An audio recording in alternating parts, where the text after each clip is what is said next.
بسم الله الرحمن الرحيم والصلاة والسلام على سيدنا رسول الله وعلى آله وصحبه في كل زمان ومكان وبعد السلام عليكم. yan uwana, kana so ka ji daɗin rayuwa ko kina so ki ji daɗin rayuwa? Ga abubuwa guda 5 zuwa 10 idan ka rike su to tabbas za ka ji daɗin rayuwa ko za ki ji daɗin rayuwa. Na farko, ka yadda cewa duk abin da Allah ya rubuta maka bai zai kuɓuce maka ba. Ka yadda ka yadda kai musulmi, duk wani abin da Allah ya ce zai same ka na alkhairi to bai zai kuɓuce maka ba. Duk abin da ka nema kuma bai same ka ba to daman ba yi shi don ya same ka ba. Duk wani abin da kuma ya same ka to daman ba yi shi don ba zai same ka ba. Abu na biyu, ka girmama iyayenka. Iyayenka suna, musamman ma mamanka, ka kyautata mata da dukiyarka, da harshenka, da gaɓoɓinka. Sannan kuma mahaifinka, guda biyu in kai masa aka, kakka damu da duk maganganun mutane, duk ka kyautata masu. Na uku, in kana so ka ji daɗin rayuwa, ka girmama kowa, ka ji nauyin kowa, ya zamana kana jin kunyan kowane mutum, babba ko ƙarami. Kai ko masu shaye-shayen ka gansu, ka girmama su, saboda ba su suka ɗaura ma kansu wannan abun ba. Ka girmama kowane halitta.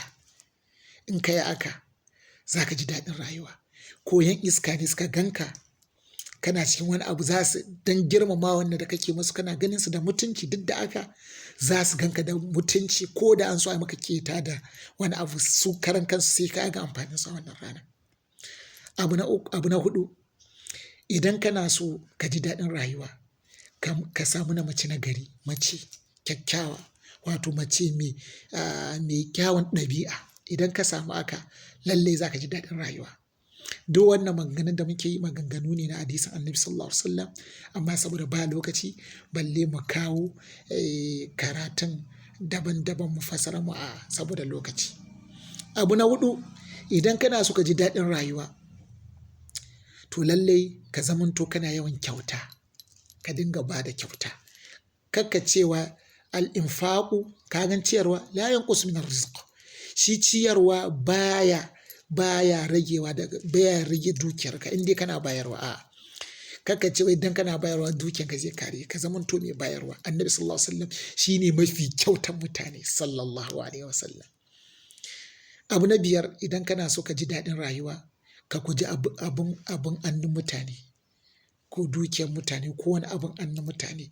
Kakka yawaita sa hankalinka da abubuwa daga hannun mutane, abubuwan hannun mutane, to mutane za su so ka. In kana so ka ji daɗin rayuwa, ya zamana kakka dogara ga mutum ɗan adam irinka. Ya zamana dai kana masa godiya, kamar yadda Annabi sallallahu alaihi wasallam ya ce, man la yashkurun nasa la yashkuru Allah. Duk wani wanda bai gode mutum ba to bai zai gode ma Allah ba. Duk wani da Allah ya yi sila ya sa ka samu wani alkhairi, to ka nuna masa godiya, ka gode masa, har ka ga masa jazakallahu khairan, ka ga masa magana mai kyau.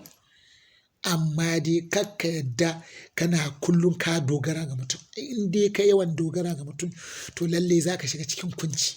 Ka ya zamana ka dogara ga Ubangijinka. Duk abin da ka gan ka rasa, to daman Allah ne ya rasa da kai wannan abun. Duk wani abin da kuma ka samu, to daman Allah ne ya baka, amma ta silan mutum. To wannan mutumin da Allah ya sa ya maka sila, to ya zamana kana masa godiya, ka nuna masa ka gode. Amma ainihin Allah ne Ubangijinka ya baka ta silansa. Abu na 5, idan kana so ka ji daɗin rayuwa, to ka zamanto mutum mai himma da ƙoƙari.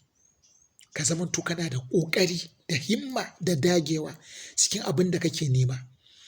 Na abin da zai rufa asirin kanka, kana da aiki ne ko aka baka da aiki, ka zamana dai kana dagewa da abin da zaka, wato yau da kullum, duk abin da zaka rufa asirin kanka da shi, ka zamanto mai dagewa, ka zamanto mai yawan kasala. In ka zama haka, za ka ji daɗin rayuwa. Ɗan uwana, in kana so ka ji daɗin rayuwa, lallai ka guji duniya da abin da ke cikin duniya. Duk abin da ka gan ya same ka, ka yi ƙoƙari, kamar yadda Annabi sallallahu alaihi wasallam ya ce, ku nema duniya. ku zo kuna neman lahira kamar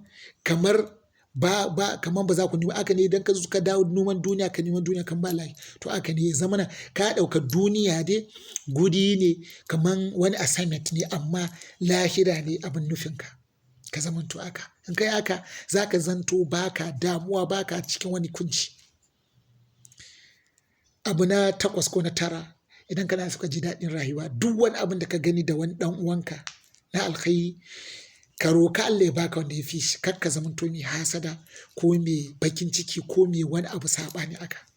Kai masa fatan alkhairi ko da shi bai sani ba, kai masa addu'a ko da shi bai sani ba, kai ubangijinka ya sani.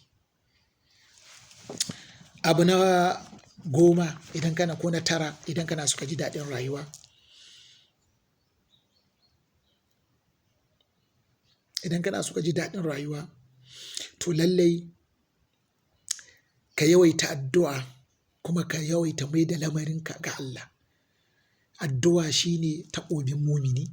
Idan duk wani alkhairi kake nema, ka neme shi gurin Allah, kuma ka yi albarkan annabi Muhammadu sallallahu alaihi wasallam. Allah ka bani kaza, kamar yadda Qur'ani ya gaya mana, yastaftihuna ala alladhina kafaru falamma ja'ahum ma 'arafu kafaru bih fala'natullahi ala alkafirin.